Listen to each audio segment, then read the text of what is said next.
Naughty America. তোর পয়সা বের করে পয়সা দাস নাকি স্যার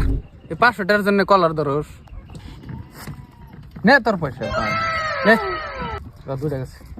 এত টাকা কোনে পেলি হেই বুদ্ধির অভাব নেই কত টাকা লাগবো নেই তোর কম সময় 500 টাকা কম সময় তো 2 করোড় টাকা বানাই দেখ 2 করোড় মানে হাট মোর 2 করোড় বুঝছ না 2 করোড় মানে 10 লাখ এই বুদ্ধি তাহলে আমার দে হ্যাঁ নো কি করে কামড়া ধর কামড়া মারছ আমি দেখছি এই তুমি মিছা কথা কস হাট বিশ্বাস কর আমি তোর মামা তো ভাই না আমি তো ঠকামু তো কামড়া ধর হার চাও যাওগা বাইতে যাওগা তাই বলে তুই আমাকে ঠকাইলি হার চাও বাইতে যাওগা তুমি বোধাই দেখাতে আমি কি করবো তুই কিছু পয়সা তো আমাকে দে জল খেলার একটা নিয়ম আছে ভাই চাই হেন কোনো খাতির নাই তাও তো তুই নিজের ভাই না ফুবা তো ভাই যাও কয়টা দি পয়সা দে কয়টা সাজানের প্লান মাসে যাতি না ওই কি করলি